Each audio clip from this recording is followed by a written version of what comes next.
கேழ்வரகு மாவாடை எப்படி செய்யலாம் பார்க்குறாங்களா? 1 ஸ்பூன் அளவுக்கு நல்லெண்ணெய், 1/2 ஸ்பூன் அளவுக்கு கடுகு, 1 ஸ்பூன் அளவுக்கு கடலைப்பருப்பு, உளுத்தம்பருப்பு சேர்த்துட்டு நல்லா செவக்க வறுத்துக்கலாம். இப்போ ஒரு பெரிய வெங்காயம் சேர்த்துக்கலாங்க.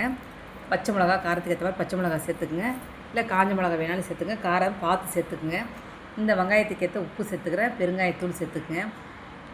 பொடியாக கட் பண்ண கொத்தமல்லி, கருவேப்பிலை சேர்த்துக்கலாம். நல்லா 2 கைப்பிடி அளவுக்கு முருங்கைக்கீரை நான் சேர்த்துருக்கேங்க. 1 நிமிஷம் வதக்கிட்டு ஸ்டவ் ஆஃப் பண்ணிடலாம். 1 கப் அளவுக்கு ராகி மாவு சேர்த்து நல்லா அந்த சூட்லேயே கலந்து விட்டுக்கலாங்க. நல்லா ஆறின பிறகு தேவையான அளவுக்கு தண்ணியை சேர்த்துட்டு சாஃப்டாக பிசைஞ்சு எடுத்துக்கலாங்க. அப்போ தான் அடையும் நமக்கு சாஃப்டாக இருக்குங்க. இப்போ வாழையில் நான் தட்டி சேர்த்துக்கிறேங்க.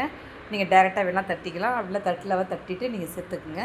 இப்போ வாழையில் தட்டினதை அப்படியே தோசைக்கல்லில் போட்டுட்டு மெதுவாக எடுத்திங்கன்னா நமக்கு உடையாமல் வருங்க. இப்போ சுற்றி நல்லெண்ணெயை சேர்த்துட்டு திருப்பி விட்டுக்கலாங்க. நம்மளுடைய சூப்பரான கேழ்வரகு மாவாடை ரெடி ஆகிடுச்சு. இந்த வீடியோ பிடிச்சிருந்தா லைக் பண்ணுங்கள், ஷேர் பண்ணுங்கள், சப்ஸ்கிரைப் பண்ணுங்கள். தேங்க்யூ.